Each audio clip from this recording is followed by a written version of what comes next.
Do you actually have to be on cocaine to be on this podcast?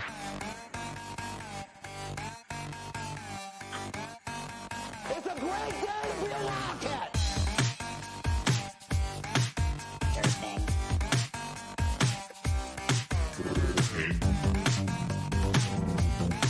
Durfing.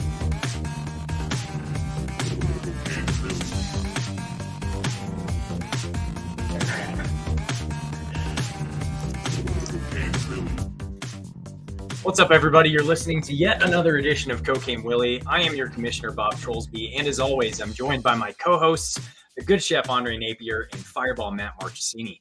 Tonight, the Wildcats are coming off of a very lopsided 59-25 victory over the Baylor Bears, and we are facing a KU team this weekend who is looking to rebound after a close loss to Texas Tech in the 121st edition of the Sunflower Showdown. To help us preview the Hawks this year, we have now recurring guest, Braiden Turner of the Ain't No Seats podcast. Braiden, it's awesome to have you back. Hopefully we won't have any random people replying to or reviewing our podcast saying they don't want you to be a guest again. Recurring guest. I love that. It was fun last year and I was hoping you guys had me on again. So I'm very appreciative. And like I said, I had a lot of fun doing this last year for the game in Manhattan. So I'm really glad you guys had me on again. Yeah, we enjoyed it too. And I think fortunately this game is not being played Thanksgiving week this year. So we might actually have more than 5 people listen to it this year, which would be nice. Awesome. Well, we'll get into kind of what I want to chat with you about first and foremost is we didn't really talk as much about this last year, but from 121st edition of the Sunflower Showdown, this game's been played for a long time. And it's one of the 4 games that the Big 12 decided to protect as a protected rivalry in the next 4 years in this new iteration of the Big 12 with 4 Pac-12 teams coming. So I guess from your perspective, what does this rivalry mean to you? I mean, you've been a KU fan your entire life. We've all been K-State fans our entire lives, but I don't think we often hear from KU fans directly of what the rivalry means to them. We hear about it from the basketball perspective, but maybe not as much from the football perspective. But just want to throw it over to you. What does this matchup and this rivalry mean to you as an individual? And how do you think this matchup is different from years past? Yeah, I obviously love it. I get up for it every sport, basketball, football, obviously since Missouri left, especially. I want to beat you guys so bad. It's been 15 years. I think all of our fans hopefully feel the same way. I think it's different. I think KU's improved in every aspect on the defensive side, special teams a little better.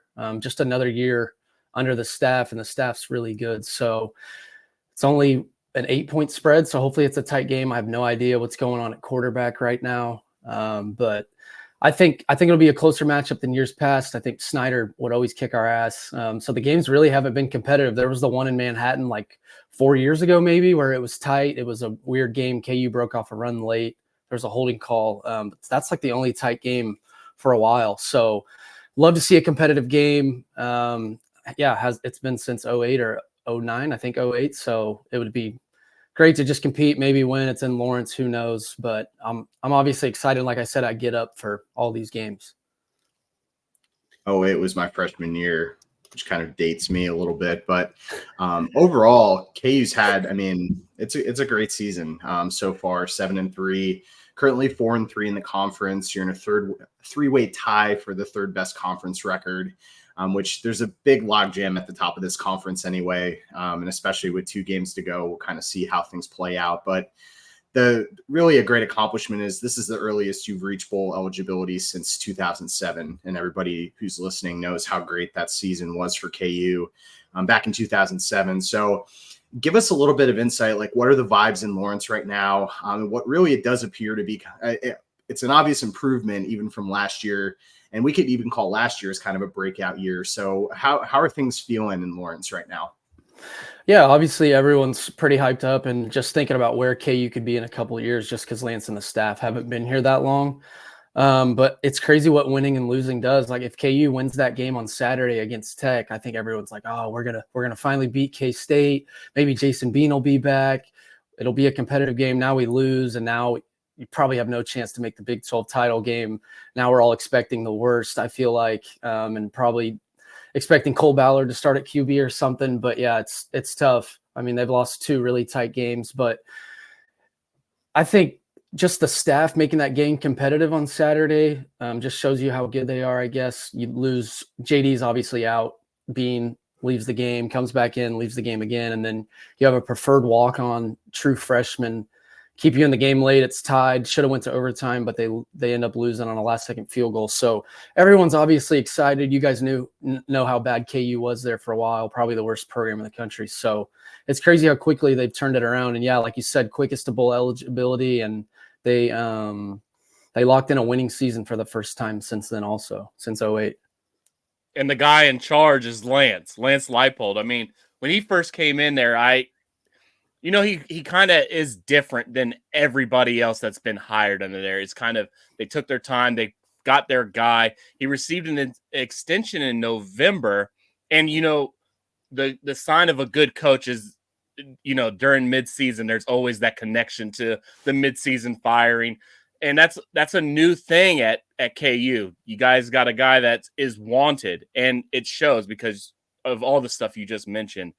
What is different about Lance? How is he received, and what would it mean to keep him? I don't know. I don't even know how old he is, but how would it be to keep him the long term?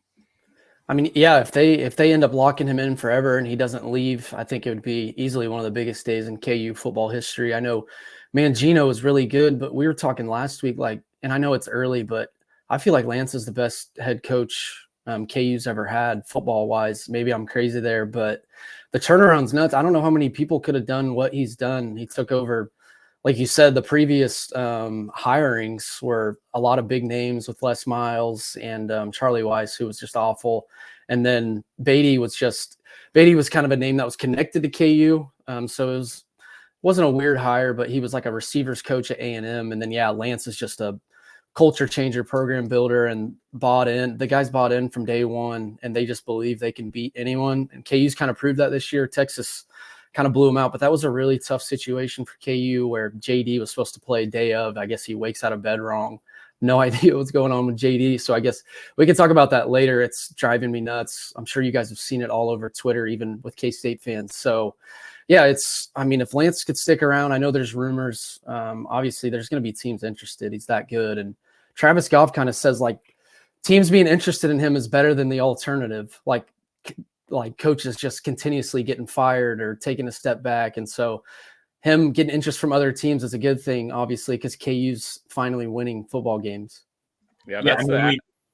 I was going to say we feel the same way with Tang. And last year he was connected to, at least national guys were saying, hey, he should be the guy that's hired at Texas or wherever. So it's definitely a good problem to have, to Goff's point. Yeah, I got abused on Twitter last year for saying Texas should be interested. I didn't think that was disrespectful or anything. I just thought he was a really good coach, and Texas had just lost Beard, and I thought maybe they would interview him. I don't think there's anything wrong with interviewing a really good coach. When K-State fans get a hold of something good and you want to take it away from them, I mean, it's like you slapped their mom or something. So it's you can't ever do it, and I mean. But it's the reality of the situation. You said it perfectly when what your AD said. It's the same way with assistants. Assistants can come and go, but that means the program is good. If you're losing a bunch of transfer players, that's different. But the assistant coaches, the head coaches, that means your program is healthy and you're going in the right direction. Yeah, because we even talk about on our podcast, even losing Kotelnicki would be tough. And I think eventually he's going to end up being a head coach somewhere. But yeah, I remember K-State having Huggins and Underwood.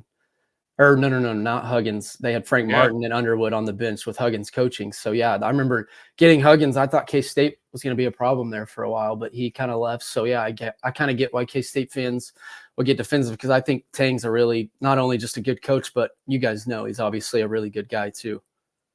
Yeah, totally. And we kind of got burnt with Frank Martin leaving for a lesser job, really, out of a good season. And he had a great team that was teed up for that next year. But you alluded to it already, quarterback situation. We've seen a lot of stuff on Twitter. There's been a lot of rumor mill, really the last 2 months. It's been a lot of rumor mill since that Texas game. You've got Jason Bean, you've got Jalon Daniels, and those have been really the main two guys this season. Bean started every game since that Texas game, and Daniels has only played in 3 games this season so far as a result of that back tightness, which was the report, but who knows what all is going on in the backdrop there. You also mentioned, and we'll just say it, Derek Young is reporting that he could play and still preserve his red shirt if he were to go out and play another game. He would still keep that red shirt, and there have been a lot of rumors about Daniels preserving that red shirt if Leipold were to leave for another job, whether it's Michigan State or an A&M or whatever. But Bean exited that game against Texas Tech. So you've got your first 2 string quarterbacks down. I guess my first question, we'll get to Cole Ballard here in a second, but what's the severity of the Bean injury, and is there any chance of him playing this weekend? Yeah, so it's a head injury. He got hurt in the first half against Tech. He ran for a first down slid.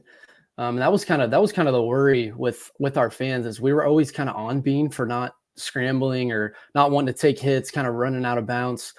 But at the same time, we were like, dude, if he does run and gets hurt, we're in trouble. And I think the staff was kind of telling him to probably be careful, just because that same thing I just said. So he ended up running, slid, got hurt. And the weird thing was, I don't know if you guys watched the game, but he went into the tent and then he came back. So I don't know why he came back into the game.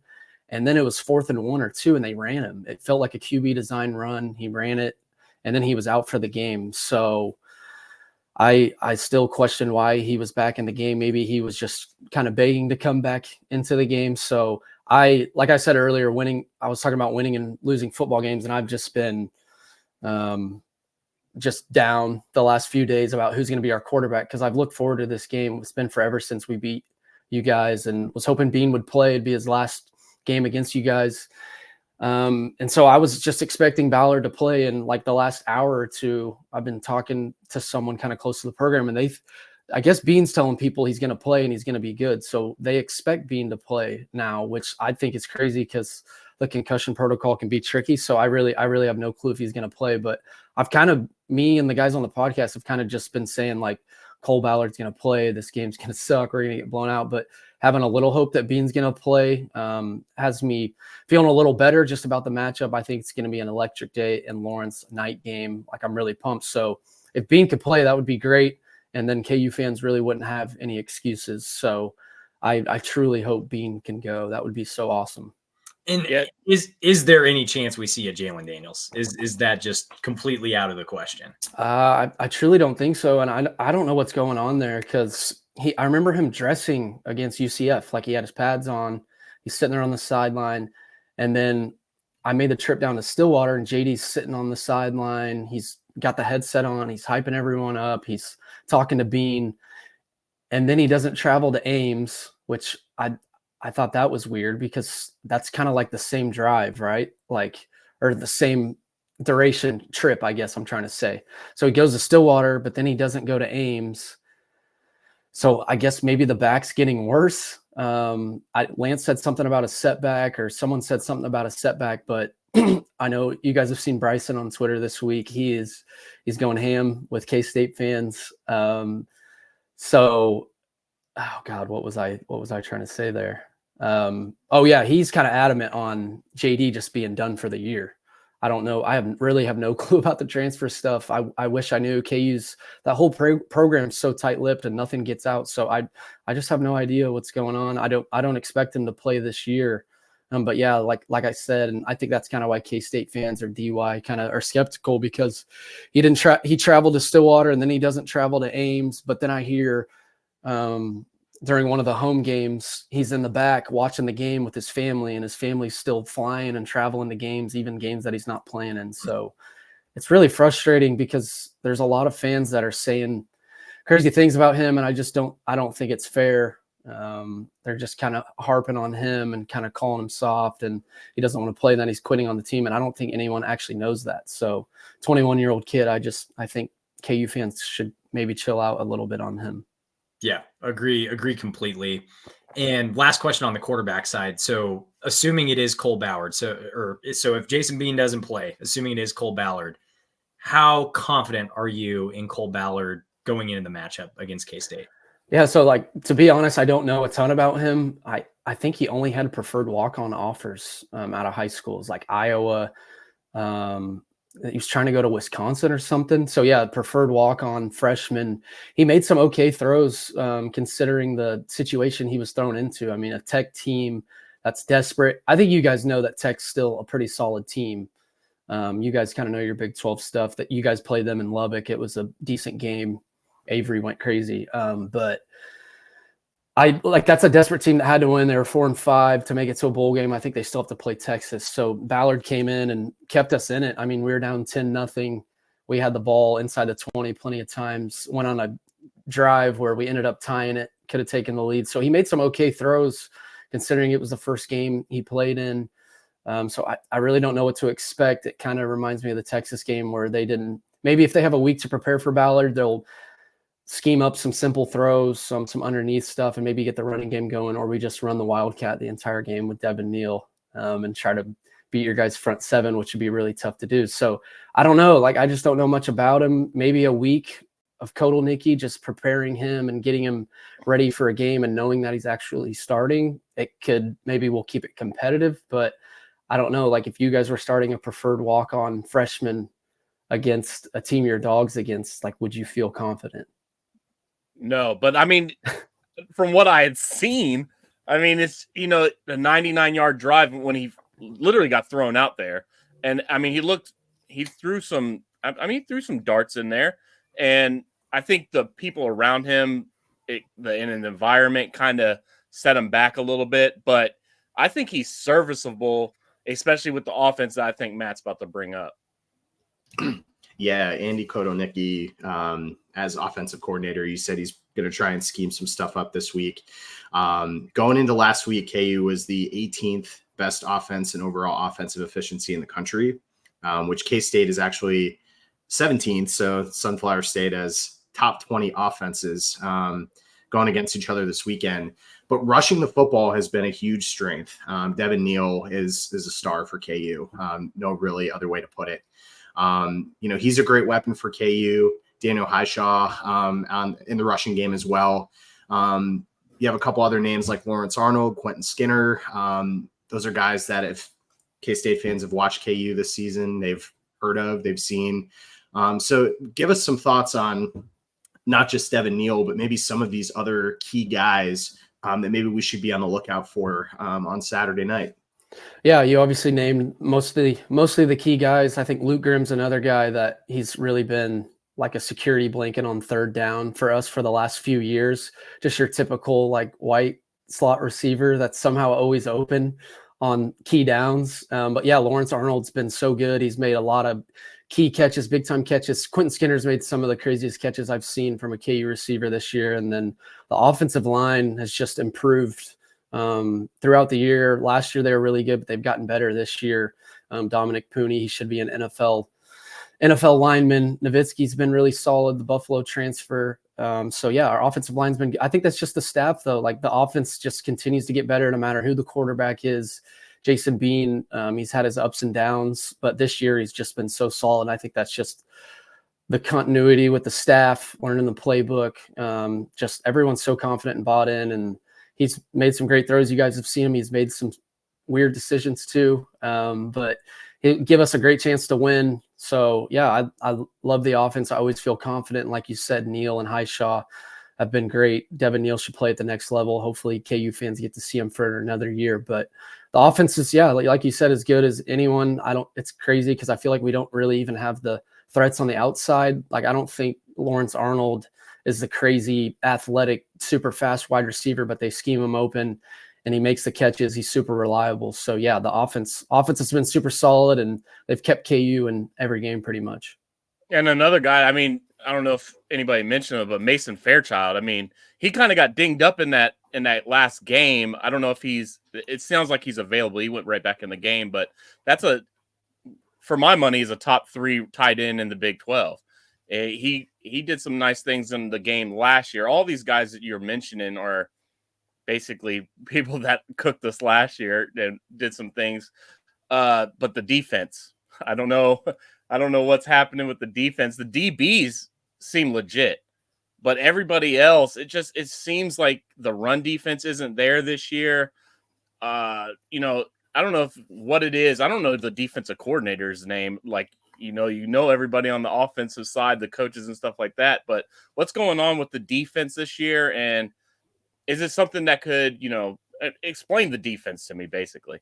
Yeah, so the DC is Brian Borland. I think the linebackers just don't have the personnel really there. You talked about the D backs. Obviously, Kenny Logan is back for his last year, and then you got Kobe Bryant, Mello Dotson. Our pass rush has been okay. I don't know if you guys know Austin Booker very well, but he's the Minnesota transfer. He's been so good. If you guys watch him off the edge on Saturday, I think you guys will be impressed, even though it's tough to get home against your guys' offensive line. They got Devin Phillips. Currently third in the Big 12 in total sacks. He's got 6. And, third in forced fumbles with 2. So he's a stud. He's a dude.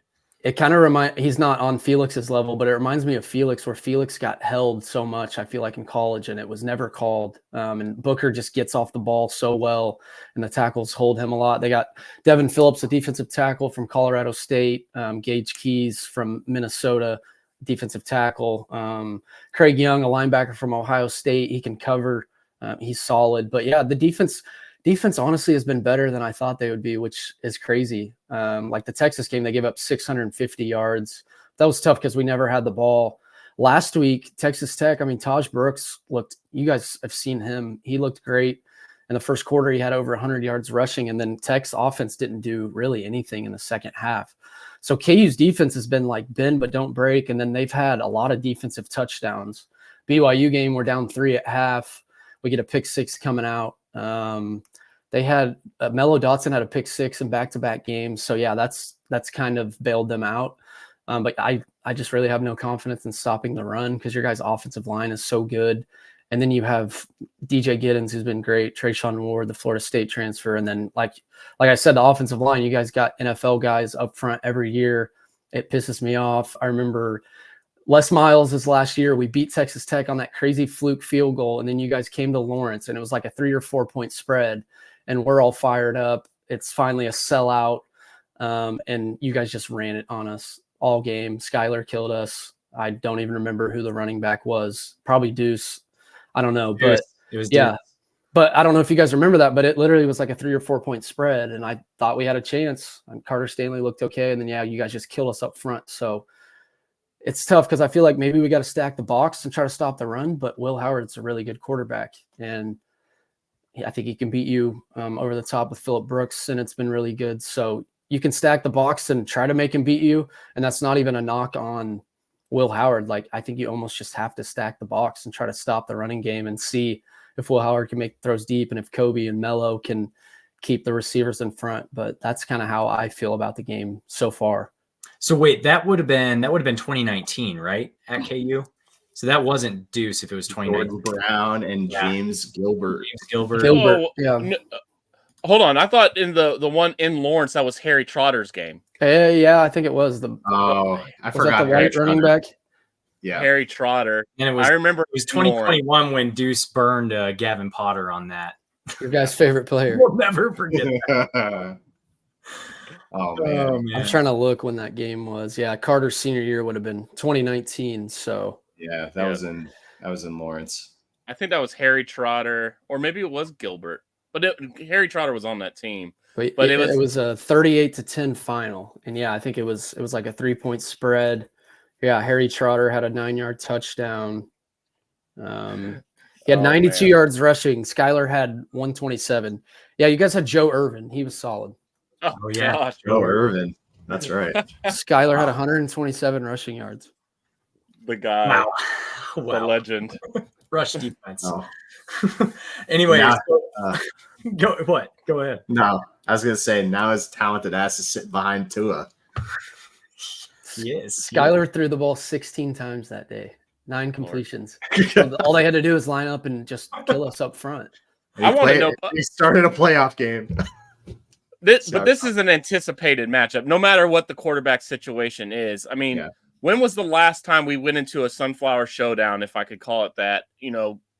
Both 7-3 with the exact same record. This could have been the game, to be like, this is like 90s level competition of K State.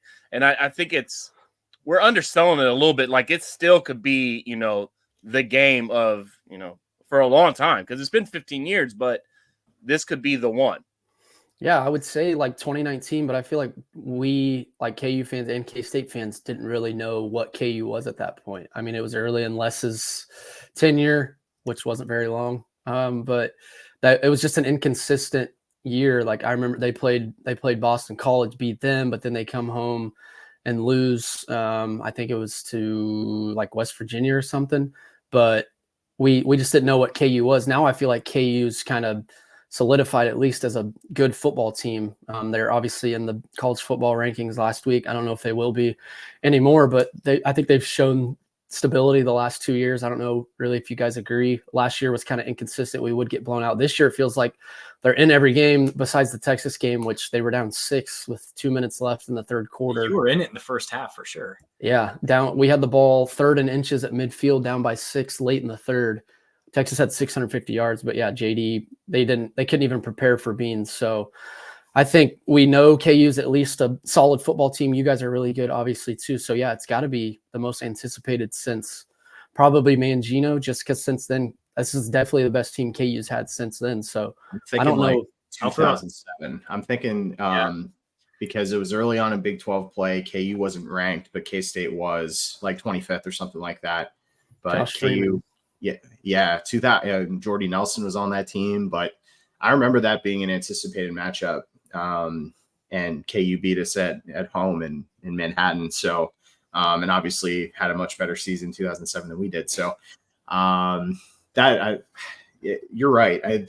It's always an anticipated game, like for everybody, but I think this has the most like marbles at the center of the table this year than we've seen in many years. Since 1995, really, because 95 that was a number 14 K-State team going into a number 6 KU team, which is kind of wild to think about. KU was undefeated going into that matchup, and K-State's only loss was to a number 2 Nebraska team. And I want to get this in before we get into these listener questions. Like, where do you prefer the game? Because you just mentioned like the Les Miles team where it was anticipated, but you didn't really know what the team is. Later in the season, you kind of know exactly where your team is, but it could also, trip you up to where it's not a very anticipated game. Where do you prefer this game on the schedule? Yeah, I mean, I don't really have a preference, I guess. I do like it late in the year. Me too. Just because it's obviously a rivalry. It's kind of like rivalry week this week, isn't it? Kind of all the teams play each other. I don't know. I heard that earlier, but you see where you're at. I guess K-State's so well coached, and their depth's so good that towards the end of the year, they're, especially when it gets cold out, and you can just run the ball, and they're so good in the trenches. I think that makes K-State gets better as the year goes on. You saw that last year too. You guys lost. I forget who you guys lost to early in the year, but you guys lost to Mizzou this year, and everyone was kind of out on K-State, it felt like. And then I think the Big 12 title hopes, once you guys lost to Oklahoma State, everyone's like, Oklahoma State sucks. And then Oklahoma State beats powerhouse KU. They beat Oklahoma. They beat someone else. They rattled off a bunch of wins. Ollie Gordon was just going nuclear. They went 5 in a row.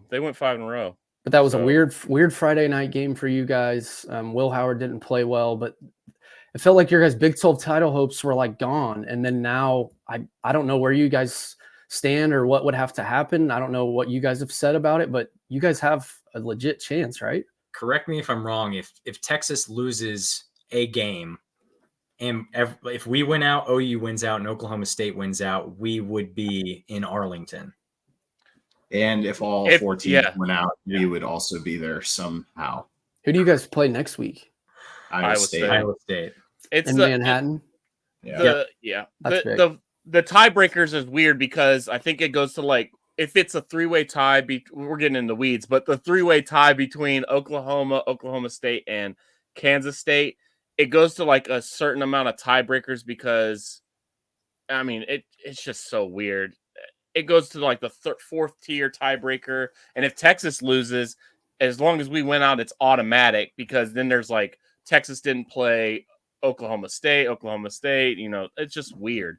Just weird. I don't want to talk about it. I would certainly be locked into this Big 12 race, and I'd probably have the answers if we would have won Saturday. I had one of my K-State friends was telling me that it didn't matter that we lost. I was like, I mean, we would have been tied for second with an outside chance, and Oklahoma State lost. So KU K-State game would have been the biggest, and No, we it already would said have it's been the biggest, but yeah, KU would have been you guys would have been controlling your own destiny because you would have had a win over OU, and it would have been. Yeah, I just couldn't figure out the KU Oklahoma State tiebreaker because they beat us and they're still at 2.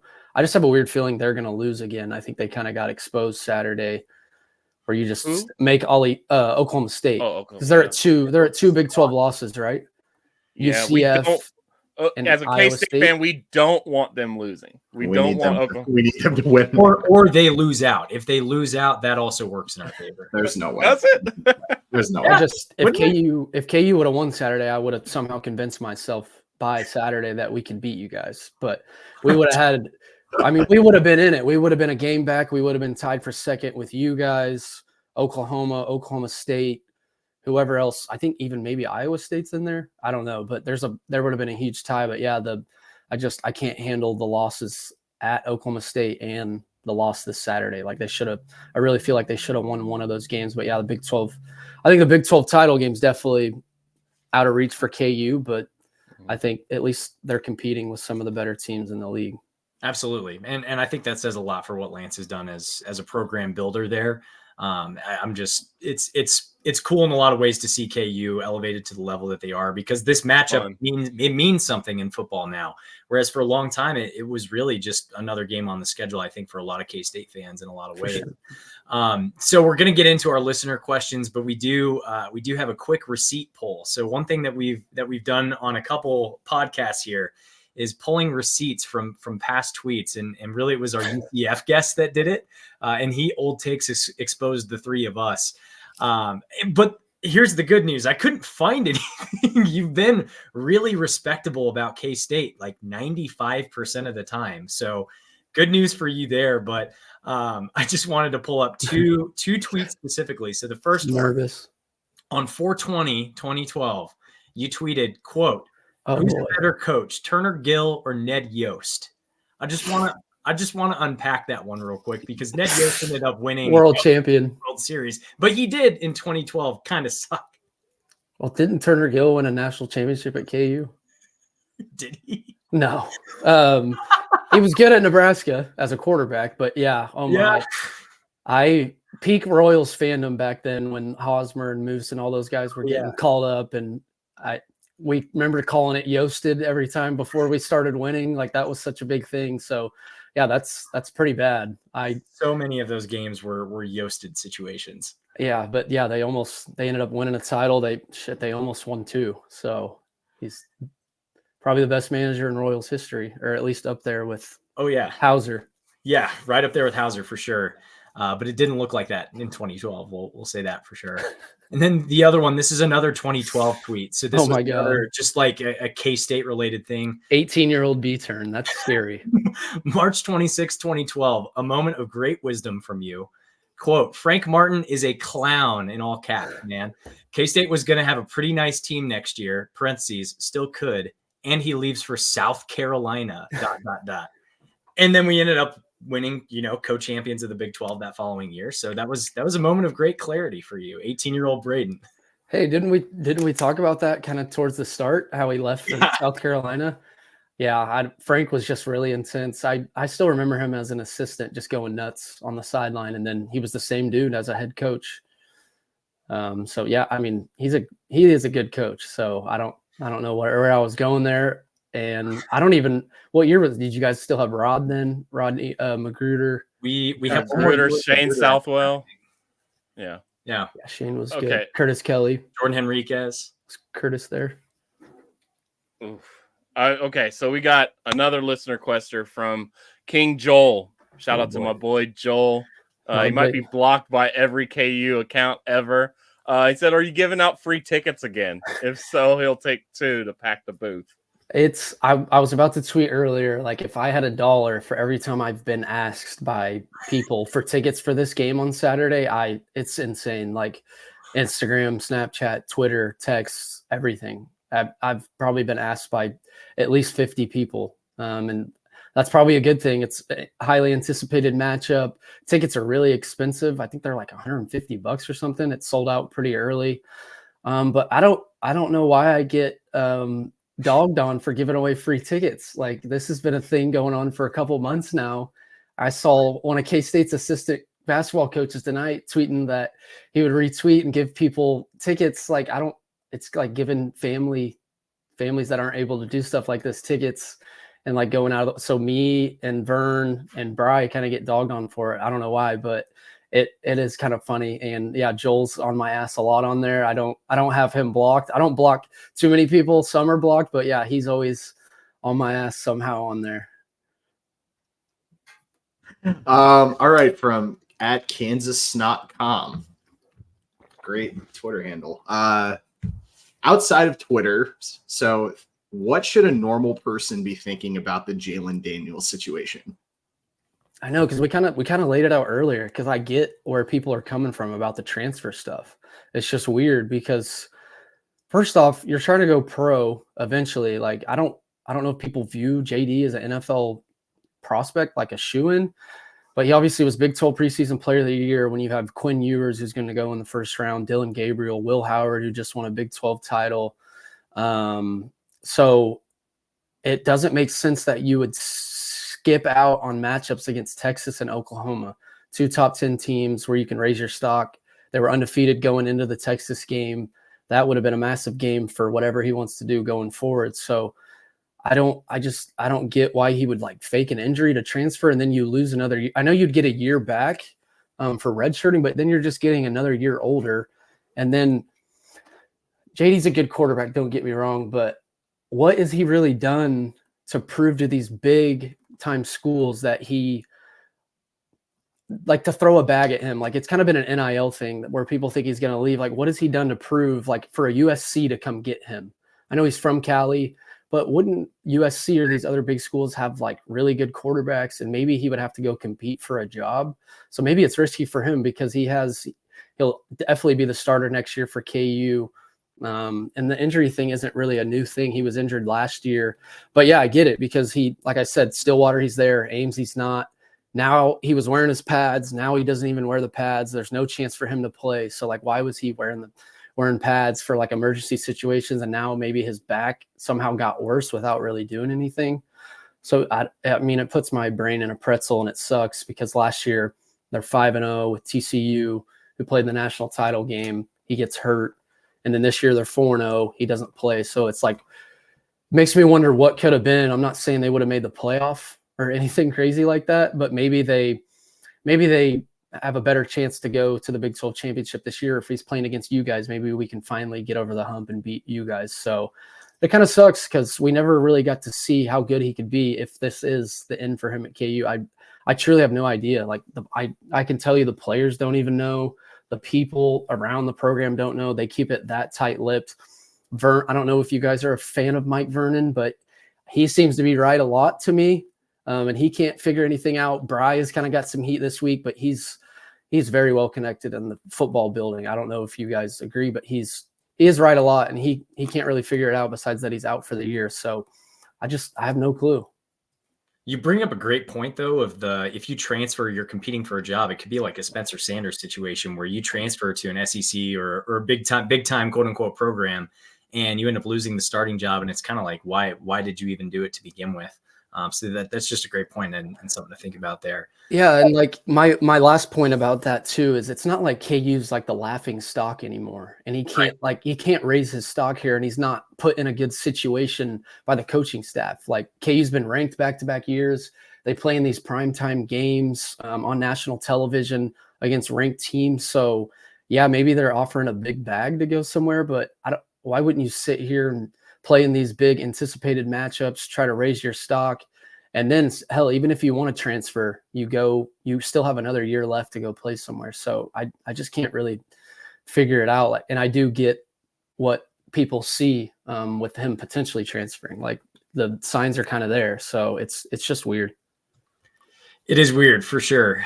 So we've got another listener question. This comes from Will Dubois at Dubois Theorem, our good friend. What are your expectations for Saturday, both hopeful and just being realistic? Yeah, the QB situation is really throwing me off because it would be the first true start, obviously, for Cole Ballard in a rivalry game against a really well-coached team and a solid defense. So I don't know how I could go into that game confident with him in there.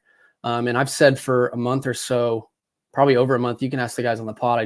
I don't like this matchup at all. I think K-State Texas is really good, so that's probably crazy. But K-State could be the toughest matchup for us because we can't stop the run, and we love to run it, and you guys are able to stop the run. So from both sides of the ball, it kind of worries me. You guys are so good up front, especially on offense. I know BB or whatever, he'll be a pro. They got multiple guys up there. I forget their names, but I just don't like the matchup. I think K-State's going to run it all game. If we do stack the box, I think Will Howard is capable of making the throws. He's done it for a while now. I really am proud of that dude. I think he got a lot of heat from some people, and he's rise to the occasion last year. You obviously saw that Big 12 title game. So yeah, you can stack the box and then he can beat you. I guess maybe just getting out to a quick start. Last year, that was I remember talking to you guys last year about the game, and you guys had huge implications. You guys had to beat us to make the Big 12 title game. So I had my hopes up that maybe you guys would come out slow, or maybe the nerves, and KU comes and gets a 3-and-out on defense, and our defense was terrible. And then we muff the punt at the 1-yard line, and then it's pretty much over from there. KU kind of strung together some drives to make it somewhat competitive, but it'd be nice to put a shock into K-State, maybe go score, get out to a lead, or maybe get to a point where K-State can't just ground and pound. So I don't know if Bean plays. I think we have a chance. I don't know where you guys feel about this matchup, but I'd love to hear it. I think if Bean plays, the offense will be able to at least string together some drives, and the game can be somewhat competitive, but I don't think you can have your hopes up with a preferred walk-on freshman at quarterback. Man, I could give my thoughts right now, but that's for another podcast, and I'll let you listen to that if you want. I'm just kidding. But I would. Will Dubois, he's coming in hot. I mean, he's got one. It rattled my brain a little bit, so it made me think for a second, and I still don't know have an answer for it. The win streak for K-State is longer. What the hell? The win streak for K-State is longer than the all-time deficit. Which gives first, the streak end or the all-time flip? So like the series? Right. Yeah. So he's saying we've won every matchup since what? 09, 08, 09. Mm-hmm. Yeah. And that's 14 years. 15 years. Or 15 years. And it's a 14-year deficit, I think, for the all-time record, or 15 years, depending on which team is reporting it, because there's a dispute on the 1980 matchup or the 1981 matchup, whatever it was. So he's saying, like, would K-State tie the series up before KU beats K-State? Right. Yeah. So he's basically asking, are we going to win 29 straight? No, he's asking. I'd be dead. It would be 14 straight or 15 straight. What's the deficit at? Like, what's the all-time series? I think it's 50-64. Is that it? Or is it way more than that? It's 65-50. Okay. So K-State would have to win 49, depending on, or wait. We'd have to win 15 more years, basically. I mean, if KU can't beat you guys within the next 15 years, I don't know if I'll be here anymore. Like, that'd be 30 straight years, 30 straight losses. I mean, if Lance stays, I don't expect us to win Saturday. I wouldn't expect us to win next year in Manhattan, maybe a couple of years in Lawrence, but freaking Avery is going to be around for a while, and that's going to be so annoying. He's so good. I love that kid, but I would hope that Lance can beat K-State while he's here. I don't know if Lance is going to stay or leave. I really have no idea. I mean, a lot of schools could come try to poach him, but I would hope KU can get on K-State's level eventually. I don't know if you guys think that's crazy, but I mean, KU, they beat Oklahoma. They were sitting in the top 16 of the playoff rankings. So maybe in a couple of years when it's all Lance's guys, and hopefully keeps killing it in the transfer portal, that we can kind of be on your guys' level, and hopefully beat you guys within the next 15 years. It's always confused me why KU is not, good at football. The athletic budget's there, I mean, the stadium and the facilities was always kind of a hindrance for a little bit, but with I don't know the stadium renovation situation, what that's going to be or when that's going to be. But I mean, the footprint has been laid, and if KU is good for a like a 7-5 team forever, that's only positives for the rivalry. Yeah, for sure. Yeah, you got one of the best basketball programs in the country, and then if you could just have a football team that goes to a bowl game every year, that'd be ideal. We've been saying that for a while now. I think we're there as long as Lance stays. I feel like they should win most of their non-con games and then go around 500 in the league and hopefully make a bowl game every year. Maybe, I mean, you guys know Texas and OU are leaving, so maybe KU and K-State can kind of be, and probably Utah, honestly, be the top dogs in the Big 12. Ugh, I don't want to talk about them. These assholes. Okay, Will Dubois, one last question. Utah fans are going to hear that from me too. I'm excited to have Utah in the conference. It'll be good. Anyway. It's too late. They've clipped it. Nice people. I know. Nice people. Nice people. Will has one more question.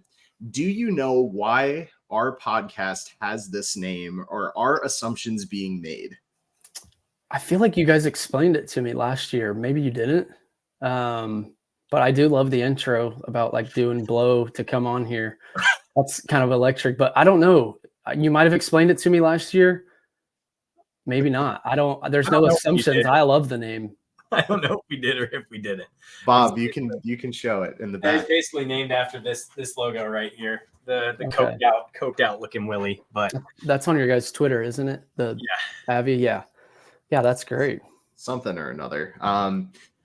So just a couple last questions before we let you go. I do want to talk a little basketball. This upcoming conference season is going to be very exciting. We have we have one really good addition from a basketball perspective in Houston. You have a program in BYU who has been a good program historically. But thinking about this upcoming basketball season, KU obviously number one right now in I think both polls.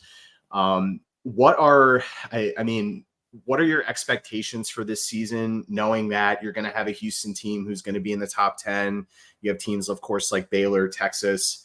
What are your expectations this season? And for myself, I mean, do you think this is the best chance KU has had to win a national championship starting like right now in November for years? Yeah. I was going to say they won one 2 years ago. I don't know if you forgot that, but yeah, start of the year. I get it. Yeah. Start of the year. I would have said probably 2017 with Frank, Devontae. They got Josh Jackson late, which was huge. Svi, LeGerald. So yeah, they had they started like 4 NBA guards. So probably since then, if not before then, probably like 2010. Sharon senior year, Cole Aldridge, Tyshawn, the twins, all them. So, and Xavier Henry. But yeah, Houston's obviously a great addition. Kelvin Sampson's a great coach. I don't know if you guys have watched Baylor, but Jacoby Walter is nasty. I talked about Tyler Perry. Is that his name? The North Texas transfer. Yeah. Love him. Kaluma hopefully buys in, or he's going to keep faking injuries. Who else? I like Cam Carter. If you guys would have got Amos, that would have been huge. But he's at Texas, so they should be solid. Rodney Perry's a pretty good coach. I'm trying to think who else. But yeah, KU, I mean, they have a legit big. And obviously Bill runs his offenses through a big. I think it's the most perfect fit in the country. 7-2 can shoot it probably 35-40% from three, I would expect this year. McCuller somehow came back. Still can't believe it. DeJuan is really solid. So yeah, they have a chance. They do every year. Bill's never been worse than a 4 seed. So I think he always gives you a chance. I think he's the best coach in the country. So they'll have a chance to go deep. You guys know how tough the tournament is, though. It's one and done. You have a bad night or you run into a buzzsaw. One night, team goes off, you're done. Like Villanova in the 2018 Final Four, they scored 100 points on us. It's like there's nothing you can do. They set a Final Four record for threes in the first half. So it's really tough, but the Big 12 is always really solid. There's a bunch of good coaches. I think it's even better now with Kelvin. Like Tang's really good. Texas's coach is really good. You got Bill. Scott Drew's really solid. God, who else am I forgetting? I think even guys like Porter Mosier and Boynton are good coaches. I think McCaslin will be good at Tech. You're going to play a very different style of basketball, really slow, but McCaslin's going to be pretty good there, I think. Yeah. So I'm always excited for Big 12 hoops. I mean, any game on the road is a fun environment and tough to win anywhere on the road in the league. Okay, I got one last thing before we get your. I don't know if you're doing a score prediction if you want, but we're basically playing video games now. Turn the injury filter off. I want to know for football and basketball, where's this team rank? I know that the basketball team ain't proved nothing yet, and you got rings and shit to prove it, but where do they rank? Sorry, I'm kind of confused on the question. For football and shut up, Matt. You're football saying and time? Yeah. Oh, you're saying this basketball team and football team? Because I mean, you guys are 7-3, so yeah, football. I mean, football. Like I was saying, it's got to be the best team since 2008. Before then, I'm not even sure. I mean, Mangino was always solid. KU. I mean, they were tough. It was tough early on, but they made some bowls. So I mean, it's probably the second or third best team in my life. I don't remember much of the 90s or early 2000s. I was a kid. So, and then basketball, I think that's so hard. I mean, every 07, 08, 10, 11, even like Wiggins' team, that team was so talented with Embiid and Frank. And so I don't know. I mean, they're preseason won, so they got to be up there, and they're super talented. Everyone came back and they're really experienced. So it's got to be, I mean, one of Bill's at least top 5 preseason teams. I know that's kind of a wide spectrum, but I think just with having that big, like Hunter's going to be a 20-10 guy, I would assume, because he's going to get fed so much. I like it. I didn't really give you a great answer. We're when they win the Natty or whatever, we're gonna clip this and we're gonna tag you in it, and it's gonna do numbers. So. It's just tough because 08 was really, but 07 was pretty much the same team as 08, but they had Julian Wright. So they just had so many good teams. 2010 was loaded. 11 with the Twins. 13 they had Macklemore, Elijah, Relaford, Withy. 16, 17, 18, Frank Devontae, Wayne Selden, Josh Jackson, all those. So I don't know. 2020 was a really good team. Some people think that's one of our best teams ever. They lost 2 or 3 regular season games, and then the tournament got canceled. So I guess it's kind of a preference thing. Yeah, that question was a 3 out of 10. I don't know. I thought it was all right. My brain was in a pretzel there for a second. We're asking all sorts of brain pretzel. What the hell? Hey, we figured it out. The last question that I have before we get to score prediction is with a top 5 team in Arizona who just came off of a massive win against Duke, and a Colorado basketball team with Tad Boyle who's kind of on the rise. Arizona State and Utah, we can just more or less forget about them. Arizona State fired their AD today, so who knows what they're doing. Utah fans, clip that part. Don't clip what I said. Clip that part. Utah is a poverty program in basketball, and they suck ass, and they'll never be worth anything, especially in a stacked Big 12. But outside of that, what are your thoughts on that 2024 and beyond Big 12 in basketball specifically, with the additions that we've made from the Pac-12? Yeah, I didn't even think about all those teams. Obviously, Arizona State, but Tommy Lloyd's a really good coach. Obviously, a 2 seed in the tournament last year, lost to Princeton, but yeah, came from Gonzaga. I think he's one of the better coaches in the country. We love him. And Tad Boyle, former Jayhawk. So yeah, and then Prime will be in the Big 12 too, maybe, unless he's gone by then. But that's kind of wild to think about. I literally didn't even think about Colorado in the league. Yeah, he might be getting that bag from A&M for all we know, if they end up not going with Lance, but we'll see. But I mean, that does it for all of our questions that we've got for you. Hit us with your score prediction, and then plug whatever you want to, wherever you want to. You meant to say Chris instead of Lance, right? Yeah, sure I did. I'll go. We'll see. Let's say Jason Bean plays. I'll go 31-20 K-State. I think the run game will be a little too much for us. probably be playing from behind. Maybe Bean can make the throws. I feel like your guys' defense has improved throughout the year. I said you guys always improve throughout the year. So makes sense. I feel like maybe your guys' secondary was kind of struggling to start the year, right? So maybe we can get your secondary. It'll be tough to run it, and that's what we kind of want to do. So maybe if we have some success running it with Neal and Heishaw, the passing game will open up. I'd love a competitive game. And like I said, I love the start time, 6 p.m. We'll have all day in Lawrence. I don't know if you guys are going, but I'd love it if you guys stop by the tailgate right outside the stadium. Beautiful Memorial Stadium, the nicest stadium in the Big 12. Can't wait for the new stadium. But yeah, feel free to stop by. I'm pumped about the game time. 11 a.m. kickoffs just suck. You guys know that, but yeah, I'm pumped about the game time. Hopefully it's competitive, and I'm obviously excited. If our walk-on freshman QB is starting, I might not go, but we'll see. Well, Matt's typically the one that's traveling for games if he's going to them out of the three of us, but looks like he's not going. But Can't make it.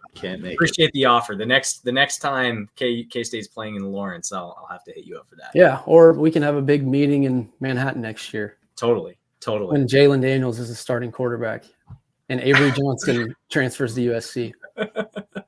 We'll see about that. Also, don't forget to plug whatever you want. Yeah. Yeah. I have a KU podcast we've been doing since 2019 called Ain't No Seats podcast. It's Ain't No Seats pod on Twitter or X. And then I'm B Turner 23.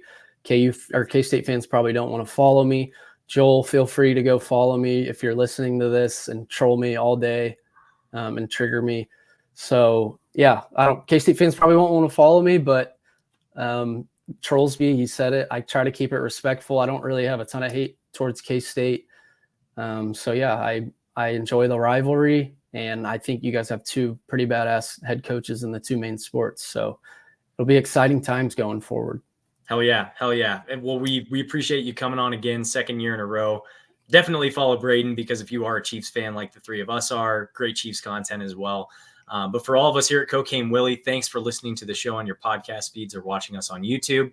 Do us a favor, if you're listening on Apple or Spotify podcast, leave us a 5-star rating and follow the show. And if you're watching on YouTube, give us a like on the video and subscribe to the channel, even if you're not a K-State fan. We've got great content across the Big 12 and across college football and basketball.